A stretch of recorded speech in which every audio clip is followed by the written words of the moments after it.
The presentation that I'm giving today is basically, we've now finished the Protein 2.0 project, so I am going to present some of the findings, not many. And I've given this presentation many times. There is so much that could be in here. I have tried to reduce it to something that might interest people and tried to target it people at various levels of knowledge of the synthetic protein. So basically, I'm going to look at where we've got to and where we're going, not necessarily just in Norway, but elsewhere as well. The presentation outline, for those who don't know, I'm going to just briefly go over how cultivated meat proteins are made, look at the rapid growth of the cultivated meat industry, give some very brief project results from the Protein 2.0 project, and then look at recent developments in the sector and the good news and the bad news that is coming. So first issue, how is cultivated animal protein made? There are two methods. This is cellular method. So you take your cow, you take a sample of tissue from the cow muscle tissue, you put it in the bioreactor, you add serum and you mix and other chemicals and whatnot, and you then, through a process that involves scaffolding, 3D printing, whatever you like, you end up with a collection of meat fibers, which you can then put together to form your burger meat. In this case, this is Mark Post's burger from 2013. The fermentation method,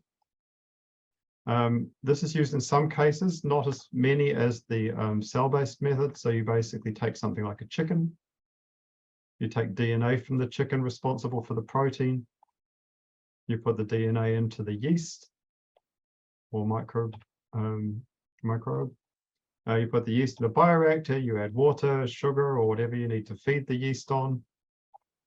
And then this multiplies and it excretes the protein you're looking for, extrudes it. You gather the protein and then you take the protein and you put it into a yummy dog treat bar. So this is effectively chicken muscle proteins, but not obviously in the cell format that you get with the other method. Another thing you can produce is Motive Foodworks, for those that don't know, is producing a myoglobin using this method, which is gives flavoring and color to meat and can be combined with plant-based products. So there are uses for the fermentation method for producing animal proteins. So just a brief run through of the growth of the cultivated meat industry.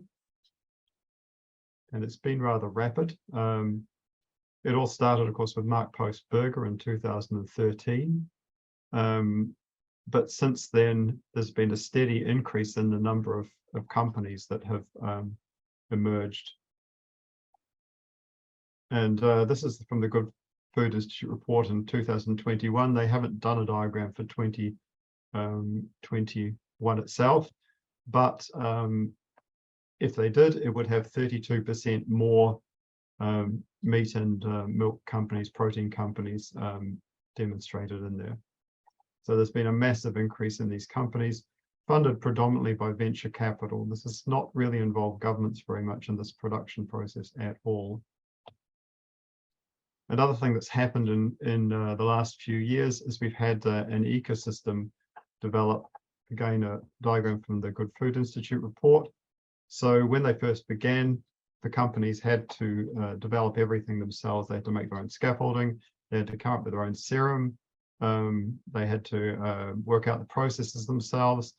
But now we have companies emerging that specialize in this. So if you want to begin a startup in cultivated meat, you don't need to develop your own serum anymore. You can go to a company that specializes in cell culture media and get a serum off the shelf. And this obviously speeds up the development process for the sector. The same report indicates that the leading edge of the industry, as you can see there from that grey line, hopefully it comes across on the screen. We basically have gone through the pre-commercial stage, as they say it, where a lot of the companies were lab proofing the concept and developing prototypes for their cultivated meat up till about 2020. And then there was a period where there's been a huge amount of investment in the companies in order for them to build their pilot factories and demonstration factories. So trying to work out how are we going to upscale this into a product that can compete and can be commercially viable. This is the big problem with the cultivated proteins, is that we can make them at small scales in the laboratory very easily, but it's the upscaling them into the commercial levels that's very problematic at the moment. The leading edge of the industry, as it suggests there, has basically stopped at that point. One of the reasons for this is that regulation has yet to be achieved in many areas. The United States has, the industry has got Food and Drug Administration approval, but it needs to get United States Department of Agriculture approval as well. And of course, they are fairly protective of the agricultural sector. So this may take a bit longer, and Singapore is really the only country that actually allows the production and sale of cultivated meat at the moment. So factories built, but nothing happening as yet. What are they working on? Products, chicken, salmon, beef, mouse, pet food, tuna, lamb, bacon, goose, fish, pork, prawns, woolly mammoth meatballs. I don't know if you read about those in Australia, the company Val that's been making them. Bison, horse, basically anything you want to make. But I think the thing to remember about these is, although these companies have targeted specific animals, they're not necessarily limited to these. Most of them, what they're trying to do is to establish a platform that can be used for multiple productions. So what's of value is not that it can produce pork, for example, but that it is a system that works to grow cells and has utility. Most of them want to move on to other animals once they've developed the animal they're working on. Moving on to Protein 2.0. The project that we had funded in 2019 was to assist Norway to prepare for the arrival of synthetic animal proteins by assessing the impacts, outcomes, and opportunities provided by the technology.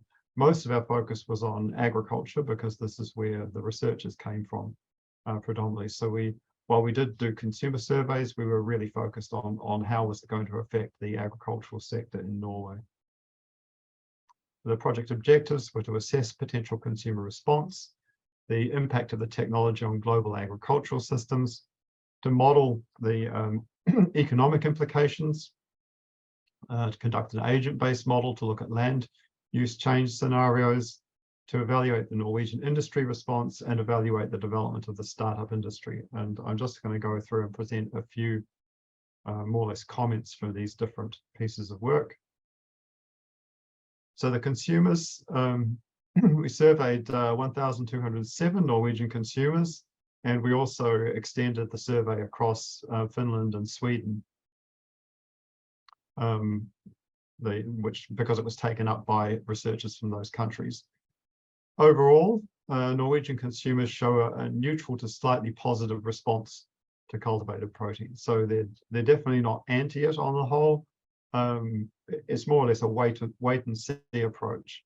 Now the good news is they're not throwing it out as a possibility, but they're really waiting to see what the products are like.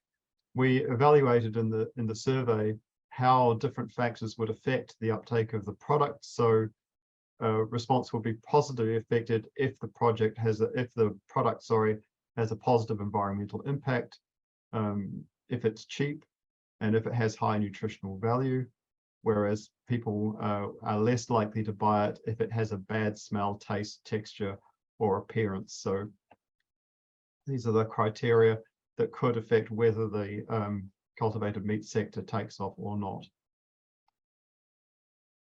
The agricultural system response, well, we got totally screwed by COVID on this one because all the research that was supposed to be done didn't get done because it fell in the middle of the COVID period. But what we did do is to look at how the industry and government responded to previous transitions. And with our partners in New Zealand, we looked at the wool sector in New Zealand and how it was eliminated by the arrival of artificial fibres.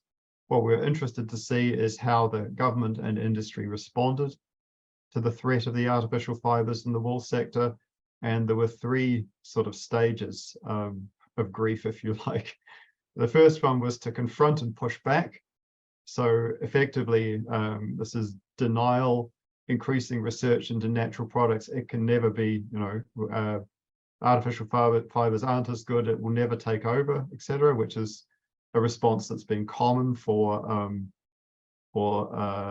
synthetic substitutions in the past. The next step, once you accept that the product is there and does work, is to try to say, well, now we do have a sector, but we're going to keep our sector by mixing it with the artificial with the natural. So blending the two together. But when that doesn't really work, because you're being deluged by cheap synthetic products, there was the surrender stage where basically you just have to accept that this industry doesn't exist anymore.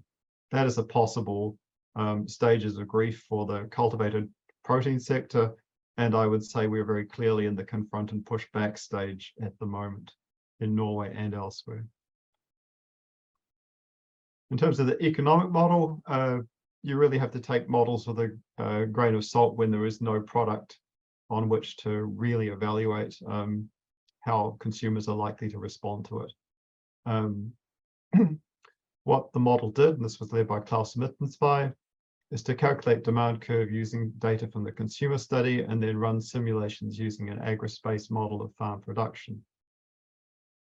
What they found is that agriculture in Norway is only moderately impacted by the technology, which was somewhat surprising to me. But the reason for this is because of the strong regulatory regime that Norway has on its agriculture. It's unlikely that this will happen to other countries, but in Norway they have considerable control over what comes into the country. And as a result, the model predicts that imports of cultivated proteins are likely to be more affected than Norwegian agriculture. However, pork and poultry may lose their future expansion options. And of course, the faster the introduction comes, the more disruptive it is. So if the product is suddenly deluges the market, then agriculture is going to have little time to adjust to it. The agent-based model, this was a spatial model for Norway. What we found was that regions with high rates of specialized meat and dairy production are particularly vulnerable. And the reason for this is when you weaken the production, you find that the dairies and slaughterhouses become vulnerable to closing down. And this has a knock-on effect. This is a speciality of agent-based models. They work on flows and interactions. And then with a knock-on effect, you find that farmers increasingly find it difficult to produce and then may go bust themselves. The model also suggested, as did the economic model actually, that population growth should mitigate some of the impact. And this is one of the things that the industry thinks about cultivated protein, that in fact it's just going to help us to provide for the growing needs of the growing population in the future. We're currently adapting the model to run a scenario, an interesting scenario, looking at the taxing of carbon dioxide per kilogram of protein, because at the moment, of course, the agricultural sector is heavily subsidized. It's over 50% in Norway, whereas the cultivated protein sector is not subsidized at all. So if you get a price difference between the two of them, it could be entirely due to the subsidies that are being put on agriculture. What we're running with this scenario, trying to run, is what would happen if we took the subsidies off agriculture per se, but instead put them on the CO2 emissions that come per kilogram of protein. I would expect from that to see that it would hugely change the balance in favor of the cultivated protein sector. We also looked at stakeholder response. So Mads Jefferson did surveys with Norwegian stakeholders, 28 interviews, found significant variation of views on the topic. Some people knew a lot about it, some didn't. they, like as the model suggests, think the products are more likely to be imported than locally produced, and that the transition might disrupt Norway's distributed agriculture and settlement policies as a negative effect. However, they also believe that there's not such a market for cultivated proteins in Norway because of the good animal welfare record that agriculture has here, and that's of course a debatable point, but this is what the sector believes anyway, and it may be accurate.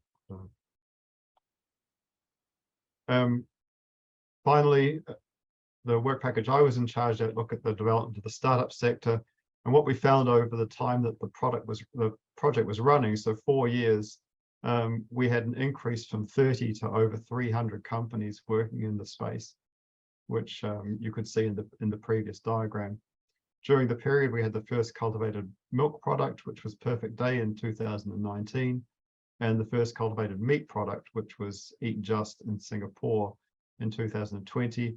I would say that the Perfect Day milk is commercially viable. The Eat Just is more of an advertising gimmick. They sell the nuggets at half the price it costs to produce. So we are not yet at a point where cultivated meat is commercially viable. Over the period, there was great concern that they wouldn't be able to produce a serum that didn't involve fetal bovine serum, which is extracted from cows at the time of slaughter, which would really destroy some of the credentials of the product. But many companies claim to have resolved this issue now. What are the roadblocks to the sector? Primarily bioreactor space. To be honest, upscaling continues to be the big problem. And even if you did start to develop the product so that it could compete on price with conventional agriculture, we could never produce enough bioreactor space to seriously threaten the agricultural sector. And that is probably going to be the case for at least a decade to come.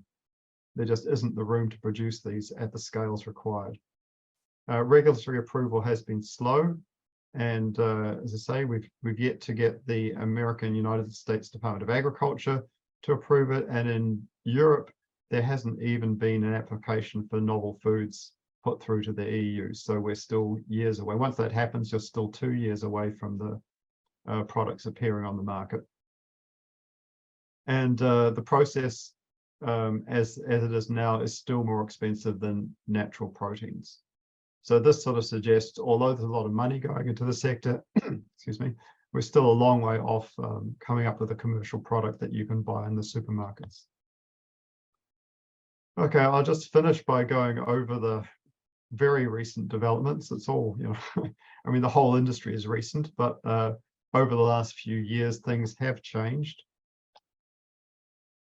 One observation is that the big food brands are moving into the niche, whereas the sectors began with startup companies which were visible, trying to get publicity for the new products and to gauge them with the public. Big food brands have been working in the sector, but they just haven't been telling anybody about it.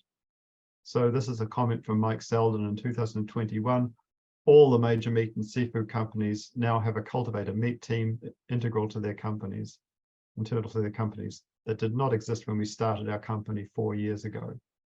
So while the startups are the ones that are making the publicity, it's actually maybe the big companies that are going to be making the first steps in progress. We have the startups in precision fermentation milk producing factories. In April 24th, 2022, Perfect Day acquired 3 manufacturing facilities in India and has announced the development of a new manufacturing plant in the USA. Now this, as I say, is a commercial product already, so this is about building capacity so that they can deal with the issue that they just can't produce enough of this protein.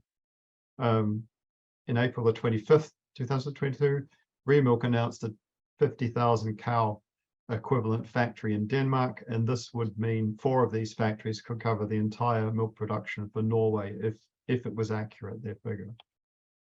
And October, Change Foods, a 10,000 cow factory equivalent in the UAE. In terms of the meat facilities, We've got pilot meat factories established. Believer Meats opened the first one in Israel on the 24th of June 2021. Upside Foods in the USA in November 2021.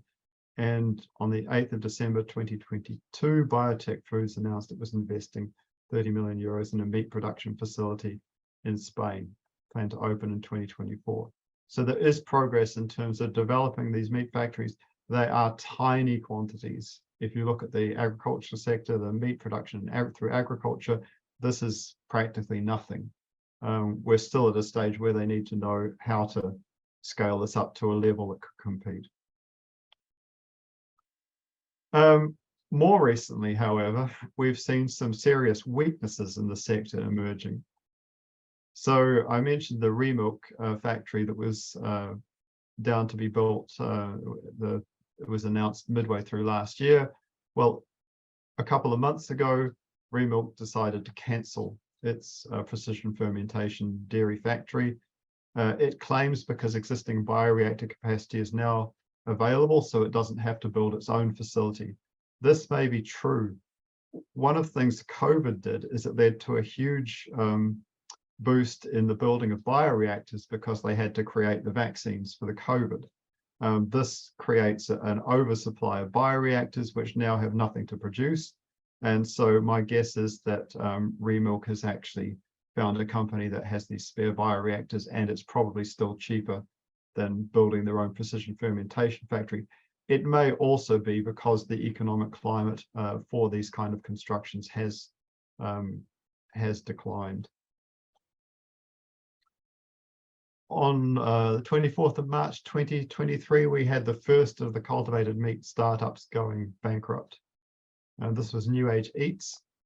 It had, in January, it announced that it has sold its 90% complete pork manufacturing plant.